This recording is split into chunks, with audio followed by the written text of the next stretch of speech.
Hello dears, തമ്പനയിൽ കാണുന്ന പോലെ ഒറ്റ പീസിനായിട്ട് കൊണ്ട് ഇതുപോലെ പ്ലേറ്റ് ഇട്ട് നമുക്ക് ഒരു നെറ്റ് ഫ്രോക്ക് ട്രെൻഡിങ് ആയിട്ട് തന്നെയുള്ള ഒരു നെറ്റ് ഫ്രോക്ക് എങ്ങനെ സ്റ്റിച്ച് ചെയ്തെടുക്കാമെന്നാണ് നമ്മൾ നോക്കുന്നത്.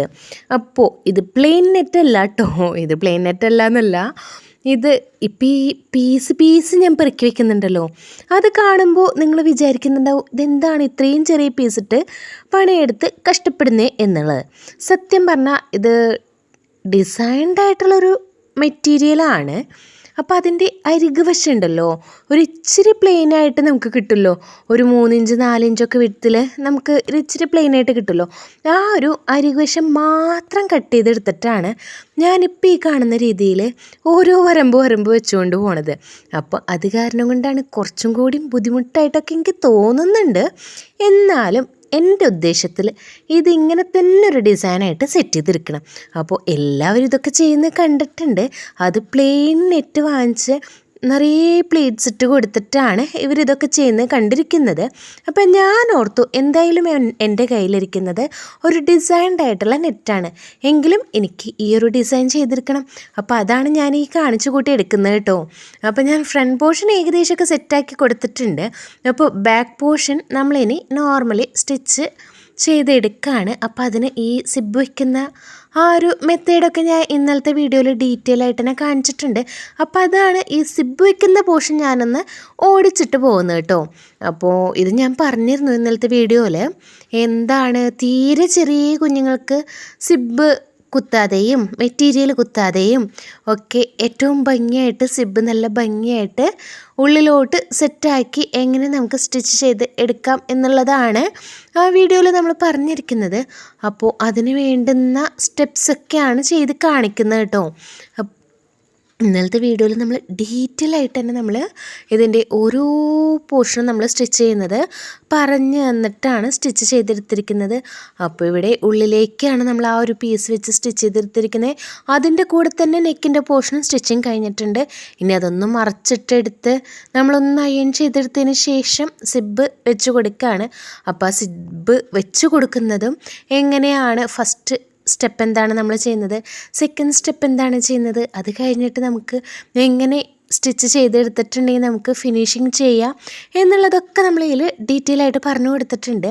അതുപോലെ തന്നെ ആ വെച്ച് കൊടുത്തിരിക്കുന്ന ആ ഒരു പീസ് ഉണ്ടല്ലോ, എക്സ്ട്രാ വെച്ച് കൊടുത്തിരിക്കുന്ന സിബ് വയ്ക്കാൻ വേണ്ടി വെച്ച് കൊടുത്തിരിക്കുന്ന ആ ഒരു പീസിനെ ഹെം ചെയ്യാതെ എങ്ങനെ നമുക്ക് ലൈനിങ്ങിൻ്റെ കൂടെ തന്നെ സെറ്റാക്കി എടുക്കാം, സിബ് ഫിറ്റിംഗ് കറക്റ്റാണോ, കറക്റ്റായിട്ട് നമുക്ക് അടയ്ക്കാനൊക്കെ പറ്റുന്നുണ്ടോ, ഇതെല്ലാം നമ്മൾ ഇന്നലത്തെ വീഡിയോയിൽ ഡീറ്റെയിൽ ആയിട്ട് പറഞ്ഞിട്ടുണ്ട് കേട്ടോ. ഇത് ഞാൻ ഒന്ന് ഓടിച്ചിട്ട് പറഞ്ഞു എന്നുള്ളൂ. കണ്ടിട്ടില്ലാത്തവർ ഇന്നലത്തെ വീഡിയോ ഒന്ന് പോയി കണ്ടു നോക്കണേ. അപ്പോൾ ഇതൊക്കെ നമ്മൾ സെറ്റാക്കി എടുത്തതിന് ശേഷം ആ സിബിൻ്റെ ബാക്കിയുള്ളൊരു പോർഷൻ കട്ട് ചെയ്ത് കളയണമല്ലോ, എന്നിട്ട് വേണം നമുക്ക് താഴേക്കുള്ള സ്കേർട്ടൊന്ന് സെറ്റാക്കി കൊടുക്കാൻ. അപ്പോൾ അതിനു മുന്നേ നമുക്ക് ഹുക്ക് വെക്കേണ്ട കാര്യം ശ്രദ്ധിക്കണം. പിന്നെ അതുപോലെ തന്നെ താഴെ ഒന്ന് സിബിൻ്റെ താഴെ ഒന്ന് സ്റ്റിച്ച് ചെയ്തെടുക്കണം കേട്ടോ. ഇനി നമ്മൾ ഈ ഫ്രണ്ടിലെ പോർഷനിൽ എക്സ്ട്രാ നിൽക്കുന്ന നെറ്റൊക്കെ ഒന്ന് കട്ട് ചെയ്തെടുക്കുന്നതാണ് കാണിക്കുന്നത്. അപ്പോൾ രണ്ട് പീസിനും നമ്മൾ ലൈനിങ് ഇട്ട് എടുത്തിട്ടുണ്ട്. ഫ്രണ്ട് പോർഷനും ബാക്ക് പോർഷനും ലൈനിങ് ഇട്ടിട്ടുണ്ട്. അപ്പോൾ ഫ്രണ്ടിലെ പീസിന് ലൈനിങ് നമ്മൾ ആ ഒരു മെറ്റീരിയലിൻ്റെ കൂടെ കൂട്ടിയടിച്ചിരിക്കുകയാണ്. ബാക്കിലെ പീസിൻ്റെ ആ ഒരു ലൈനിങ് നമ്മൾ കൂട്ടിയടിച്ചിട്ടില്ല. അപ്പോൾ അത് ഷോൾഡർ എങ്ങനെയാണ് അറ്റാച്ച് ചെയ്യുന്നതെന്നാണ് ഇപ്പോൾ കാണിക്കുന്നത്. ഫ്രണ്ടിലെ ആ ഒരു പീസ് ഉണ്ടല്ലോ, ആ പീസിനെ നമ്മളിങ്ങനെ നടുക്ക് വെച്ച് കൊടുത്തിരിക്കുകയാണ്. ബാക്കിലെ ആ ഒരു പീസിന് ഷോൾഡറിൻ്റെ പോർഷൻ നമ്മൾ നിവർത്തി വെച്ചിരിക്കുകയാണ്, കാണുന്നുണ്ടല്ലോ. എന്നിട്ട് ഒന്ന് മറച്ച് അടിച്ചെടുക്കുകയാണ്. അപ്പോൾ വെക്കുന്ന രീതി നമ്മളൊന്ന് ശ്രദ്ധിക്കണം. എങ്ങനെയാണ് നമ്മൾ എപ്പോഴും തുണി സ്റ്റിച്ച് ചെയ്യാനായിട്ട് നല്ലപുറവും ഒന്നിച്ചിരിക്കുന്ന രീതിയിലായിരിക്കുമല്ലോ നമ്മൾ വെച്ച് കൊടുക്കുന്നത്. ആ രീതിയിൽ തന്നെ വെക്കണം കേട്ടോ. പൊട്ടുപുറം രണ്ടിൻ്റെയും പുറത്തേക്ക് വരുന്ന രീതിയിൽ വേണം നമ്മൾ വെക്കാനായിട്ട്. ശേഷമാണ് നമ്മളിങ്ങനെ ഷോൾഡർ ഒന്ന് മറച്ചിട്ട് സ്റ്റിച്ച് ചെയ്തെടുക്കുന്ന ഫിനിഷിങ് നമുക്ക് ഇങ്ങനെയാണ് കിട്ടുന്നത്. അപ്പോൾ രണ്ട് ഷോൾഡറും അതുപോലെ തന്നെ സ്റ്റിച്ച് ചെയ്തെടുക്കുക. ഒന്ന് നിങ്ങൾ ശ്രദ്ധിച്ചേക്കണേ. ഇപ്പോൾ ഞാൻ മറച്ചിട്ടിരിക്കുകയാണ്, രണ്ടിൻ്റെയും നല്ലപുറം കൂട്ടി വെച്ചിട്ടുണ്ട്. എന്നിട്ട് ആ ലൈനിങ്ങിൻ്റെ പോർഷൻ മാത്രം നമ്മളൊന്ന് വിടർത്തിയിട്ടിരിക്കുകയാണ്, കാണുന്നുണ്ടല്ലോ. അതങ്ങനെ വെച്ചിട്ട് നമ്മളൊന്ന് സ്റ്റിച്ച് ചെയ്ത് കൊടുക്കുകയാണ്. അപ്പോൾ നോർമലി നമ്മൾ സ്റ്റിച്ച് ചെയ്യുന്ന പോലെ തന്നെ 1/4 ഇഞ്ചിലൊരു സ്റ്റിച്ച്, പിന്നെ 1/2 ഇഞ്ചിലൊരു സ്റ്റിച്ച്, പിന്നെ അത് കഴിഞ്ഞ് കഴുത്തിൻ്റെ ഭാഗത്തേക്ക് ചെരിച്ചൊരു സ്റ്റിച്ചും കൂടി കൊടുക്കുന്നുണ്ട് കേട്ടോ. അപ്പോൾ കഴുത്തിൻ്റെ ഭാഗത്ത് 3/4 ഇഞ്ച് വിട്ത്ത് ആ ഒരു സ്റ്റിച്ചിൻ്റെ ഗ്യാപ്പും അതുപോലെ തന്നെ ഷോൾഡറിൻ്റെ സൈഡിലേക്ക് 1/2 ഇഞ്ച് ഗ്യാപ്പുമാണ് വരുന്നത്. അപ്പോൾ അതൊന്ന് ശ്രദ്ധിച്ച് ചെയ്യാന്നുണ്ടെങ്കിൽ നമുക്ക് ഈ ഷോൾഡർ ഇറങ്ങിപ്പോകുന്ന ആ ഒരു അവസ്ഥയിൽ നിന്നൊക്കെ നമുക്ക് കുറേ മോചനം കിട്ടും. അപ്പോൾ ഒന്ന് ശ്രദ്ധിച്ച് നിങ്ങൾ ചെയ്തോളൂ. അപ്പോൾ നമുക്ക് ഇങ്ങനെയാണ് ഫിനിഷിംഗ് ആയിട്ട് കിട്ടിയേക്കുന്നത് കേട്ടോ. ബാക്കിലെ ആ ഒരു കൈക്കുഴി നമുക്ക് ലൈനിങ് ആയിട്ട് അറ്റാച്ച് ചെയ്തെടുക്കണം കേട്ടോ. അതിനുശേഷം ആ ഒരു സൈഡൊക്കെ ഒന്ന് ലൈനിങ് ആയിട്ട് ജോയിൻ ചെയ്ത് എടുക്കുക. ഏറ്റവും സിമ്പിളായിട്ട് ഏറ്റവും ഭംഗിയായിട്ടും കിഡ്സ് ഫ്രോക്ക് എങ്ങനെ ചെയ്യാമെന്നാണ് ഞാനിപ്പോൾ ഇവിടെ കാണിക്കുന്നത്. അപ്പോൾ എല്ലാവരും ഒന്ന് ട്രൈ ചെയ്ത് നോക്കണേ. അപ്പോൾ ആ കൈക്കുഴി ഞാൻ ഈ കാണുന്ന രീതിയിൽ ഒന്ന് സ്റ്റിച്ച് ചെയ്തെടുത്തിട്ടുണ്ട്. ഇങ്ങനെ ലൈനിങ് ഇട്ട് കൊടുക്കുന്നതെല്ലാം നമുക്ക് കാണിയുടെ വലിപ്പം കൂട്ടിയിട്ട് സ്റ്റിച്ച് ചെയ്ത് എടുക്കാം കേട്ടോ. ഒരു 5 ഇഞ്ച് കാണികളൊക്കെ ഇട്ട് സ്റ്റിച്ച് ചെയ്യേ. ഇപ്പോൾ അവിടെ ഞാൻ സിബ് കട്ട് ചെയ്തിരിക്കുകയാണ്. അതിന് തൊട്ട് മേലെയായിട്ട് കുറച്ചൊന്ന് എന്താ പറയുക ഒരു പ്രസ് സ്റ്റിച്ച് പോലെ കൊടുത്തെടുത്തിട്ടുണ്ട്. ആ സിബ് അവിടെ നമ്മൾ ഊരുന്ന സമയത്ത് താഴേക്ക് പോകാതിരിക്കാനായിട്ട്.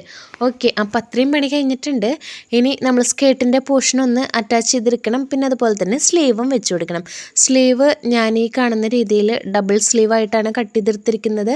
ഡബിൾ സ്ലീവായിട്ട് കട്ട് ചെയ്തെടുത്ത കൂട്ടത്തിൽ തന്നെ കുറച്ച് വിഡ്ത്ത് കൂട്ടി എടുത്തിട്ടുണ്ട് കേട്ടോ. അപ്പോൾ ജസ്റ്റ് ഒരു ബട്ടർഫ്ലൈ സ്ലീവ് പോലെ കൊടുക്കാനാണ് ഞാനിവിടെ ഉദ്ദേശിക്കുന്നത്. ചെറിയൊരു പഫ് പോലെ മേലെ വരും. അത് കഴിഞ്ഞ് താഴേക്ക് വരുമ്പോൾ കുറച്ച് വിസ്താരത്തിലാണ് സ്ലീവ് എടുക്കുക. അപ്പോൾ അതിന് വേണ്ടുന്ന രീതിയിൽ കുറച്ചൊന്ന് വിടർത്തി കട്ട് ചെയ്തെടുത്തിട്ടുണ്ട് സ്ലീവിനെ. അപ്പോൾ നമുക്ക് സ്റ്റിച്ചിങ് എല്ലാം കഴിഞ്ഞിട്ട് സ്ലീവ് എങ്ങനെയാണെന്നുള്ളത് കറക്റ്റായിട്ട് കാണാം. അപ്പോൾ കിഡ്സിന് ഏറ്റവും കൂടുതൽ ഭംഗിയൊക്കെ ഈ ഒരു സ്ലീവാണ്. അതുപോലെ തന്നെ സിമ്പിളായിട്ട് നമുക്ക് സ്റ്റിച്ച് ചെയ്ത് തീർക്കുകയും ചെയ്യാം. ഓക്കെ, അപ്പോൾ ഞാൻ ആ ഒരു സ്റ്റിച്ച് ചെയ്തെടുക്കുന്നത് എങ്ങനെയാണെന്നൊക്കെയാണ് കാണിക്കുന്നത്. സ്ലീവിൻ്റെ രണ്ടറ്റവും ഇപ്പം ഇങ്ങനെ ഒരു സ്ലീവിന് വേണ്ടിയിട്ട് ചെയ്യുമ്പോൾ കേട്ടോ, സ്ലീവിൻ്റെ രണ്ടറ്റവും ഞാനൊന്ന് അവിടെ ബോഡി പോർഷനായിട്ട് അറ്റാച്ച് ചെയ്ത് കൊടുത്തിട്ടുണ്ട്. അത് കഴിഞ്ഞ് നേരെ നടുഭാഗം കൊണ്ടുവന്നിട്ട് ആ ഷോൾഡറിൻ്റെ അവിടെയും അറ്റാച്ച് ചെയ്ത് കൊടുത്തു. ബാക്കി അതിൻ്റെ രണ്ടിൻ്റെയും ഇടയിലെടുക്കുന്ന ഷോൾഡറിൻ്റെയും ആ ഒരു സൈഡിൻ്റെ എൻഡും വരുന്ന ആ ഒരു ഗ്യാപ്പ് ഉണ്ടല്ലോ, അതിൽ വരുന്ന ആ ഒരു പീസിനെയാണ് ഞാൻ ഈ കാണുന്ന രീതിയിൽ ചെറിയ പ്ലീറ്റ്സ് ഇട്ട് സെറ്റാക്കി കൊടുക്കുന്നത്. അപ്പോൾ നിങ്ങൾക്കും ഇങ്ങനെ തന്നെ ചെയ്യാട്ടോ. നമുക്ക് നൂലിട്ട് കഷ്ടപ്പെട്ട് വലിച്ച് കറക്റ്റാണോ എന്നൊക്കെ നോക്കിയിട്ട് പ്ലീറ്റ്സ് ഇട്ട് കൊടുക്കേണ്ട ആവശ്യമില്ല. എൻ്റെ കയ്യിലിരിക്കുന്ന ചെറിയൊരു പ്ലക്കറാണ്. അപ്പോൾ അതുകൊണ്ട് ഞാൻ പ്ലീറ്റ് ഇട്ട് കൊടുക്കുമ്പോൾ എനിക്ക് ചെറിയ പ്ലീറ്റ്സ് കറക്റ്റായിട്ട് കിട്ടാറുണ്ട്. നമുക്ക് നമ്മുടെ കൈ കൊണ്ട് പ്ലീറ്റ്സ് കൊടുക്കുന്നതിനേക്കാൾ നല്ല ഭംഗിയായിട്ട് തന്നെ ഇതുകൊണ്ട് പ്ലീറ്റ്സ് പിടിച്ചു കൊടുക്കുമ്പോൾ എനിക്ക് കിട്ടാറുണ്ട് കേട്ടോ. നിങ്ങളൊന്ന് ട്രൈ ചെയ്തിട്ടില്ലെങ്കിൽ ഒന്ന് ട്രൈ ചെയ്ത് നോക്കണേ. അപ്പോൾ ഞാൻ അവസാനം വരുന്ന ആ ഒരു പോർഷനും പിൻ ചെയ്ത് കൊടുത്തിട്ടുണ്ട്. ബാക്കിയുള്ള മെറ്റീരിയലിനെ ആ പ്ലീറ്റിൻ്റെ ഉള്ളിലേക്ക് ഒന്ന് സെറ്റാക്കി കൊടുത്തിട്ടുണ്ട് കേട്ടോ. എന്നിട്ടാണ് അതൊന്ന് സ്റ്റിച്ച് ചെയ്ത് അവസാനിപ്പിക്കുന്നത്. അപ്പോൾ 1/4 ഇഞ്ചിലാണ് നമ്മളിവിടെ സ്റ്റിച്ച് ചെയ്ത് പോകുന്നത്. ആ 1/4 ഇഞ്ചിൽ തന്നെയാണ് ഞാൻ ഡബിൾ സ്റ്റിച്ച് ചെയ്തിട്ട് അതിനൊന്ന് ഉള്ളിലേക്ക് സെറ്റാക്കി കൊടുത്തിരിക്കുന്നത്. പിന്നെ ഇപ്പോൾ നമ്മൾ ആ താഴത്ത് സ്കേർട്ട് നമ്മൾ ബോഡി പോർഷനായിട്ട് സെറ്റാക്കി എടുത്തിട്ടുണ്ട്. അതിനുശേഷം ആ സ്കേർട്ടിൻ്റെ സൈഡ് അടിച്ചെടുക്കുന്നതാണ് കേട്ടോ. അപ്പോൾ ഇത് നല്ല വർക്ക്ഡ് ആയിട്ടുള്ള മെറ്റീരിയലാണ്. അപ്പോൾ അടിച്ചെടുക്കാൻ കുറച്ച് ബുദ്ധിമുട്ടൊക്കെ ഉണ്ട്, എന്നാലും സെറ്റാക്കി എടുക്കുകയാണേ. അപ്പോൾ നമ്മൾ ആ മെറ്റീരിയൽ സ്റ്റിച്ച് ചെയ്തെടുത്തതിന് ശേഷം അതിൻ്റെ ഉള്ളിലുള്ള ആ ഒരു സാറ്റിനും നമ്മൾ അതേ രീതിയിലൊന്ന് ഫുള്ളായിട്ട് സ്റ്റിച്ച് ചെയ്യണില്ല. ആ ഒരു വേസ്റ്റ് പോർഷൻ്റെ അവിടെ എത്തണ വരയ്ക്കായിട്ട് നിർത്തിയിരിക്കുകയാണ്. പിന്നെ അതിൻ്റെ തുമ്പൊക്കെ ഒന്ന് നമുക്ക് വേണ്ടുന്ന രീതിയിലൊന്ന് ഫിനിഷ് ചെയ്ത് കൊടുക്കാം. സാറ്റിൻ നമ്മളിങ്ങനെ എന്താ പറയുക ഒന്ന് സിക്സാഗ് കൊടുത്ത് സ്റ്റിച്ച് ചെയ്തെടുത്തിരിക്കുകയാണ്. അപ്പോൾ ഇതാണ് ആ ഒരു ഉടുപ്പിൻ്റെ ഫൈനൽ ലുക്ക് വരുന്നത്. താഴെ കാണുന്ന ആ സ്കേർട്ടിൻ്റെ ആ ഒരു മെറ്റീരിയലാണല്ലോ, അതാണ് നമ്മുടെ കയ്യിൽ കിട്ടിയിട്ടുണ്ടായിരുന്നത് കേട്ടോ. അതിൻ്റെ അരികുവശത്തു നിന്ന് കട്ട് ചെയ്തെടുത്ത ചെറിയൊരു 5 ഇഞ്ചോ 4 ഇഞ്ചോ വിടുത്തുള്ള ഒരു പ്ലെയിൻ നെറ്റിൻ്റെ പോർഷൻ എടുത്തിട്ടാണ് നമ്മൾ ആ ഒരു പണിയൊക്കെ ചെയ്തിരിക്കുന്നത്. സ്ലീവ് നമ്മൾ ഈ കാണുന്ന രീതിയിലാണ് സെറ്റാക്കി കൊടുത്തിരിക്കുന്നത് കേട്ടോ. ഇട്ട് കഴിയുമ്പോൾ വളരെ ഭംഗിയായിരിക്കും എന്നാണ് എൻ്റെ കണക്കൂട്ടൽ. അങ്ങനെ തന്നെ ആയിരിക്കും. ഓക്കെ, അപ്പോൾ നമ്മൾ ആ പ്ലീറ്റ്സൊക്കെ വെച്ച് കൊടുത്തിട്ട് അതിൻ്റെ ഉള്ളിൽ ചെറിയ ബീഡ്സൊക്കെ ഒന്ന് വെച്ച് സെറ്റാക്കി എടുത്തിട്ടുണ്ട്. നെക്ക് പോർഷനിലും നമ്മൾ ചെറിയ ബീഡ്സ് ആ ഒരു എന്താ പറയുക ലാവൻഡറിൻ്റെ ഒരു ഡാർക്ക് ലാവൻഡർ ഷെയ്ഡിൽ നമ്മൾ ബീഡ്സൊക്കെ ഒന്ന് സെറ്റാക്കി കൊടുത്തിട്ടുണ്ട്. ബാക്കിൽ ഇതുപോലെ വലിയൊരു ബോ ഒന്ന് സെറ്റാക്കിയിട്ടുണ്ട്. അതുപോലെ തന്നെ നമുക്ക് ടൈ ചെയ്യാനായിട്ട് ഒരു ടാഗും അവിടെ കൊടുത്തിട്ടുണ്ട് കേട്ടോ. അപ്പോൾ ഇതാണ് ഫൈനൽ ലുക്ക്. ഏവർക്കും ഇഷ്ടപ്പെട്ടെന്ന് കരുതുന്നു. അപ്പോൾ അടുത്ത ദിവസം മറ്റൊരു വീഡിയോ ആയിട്ട് കാണാം.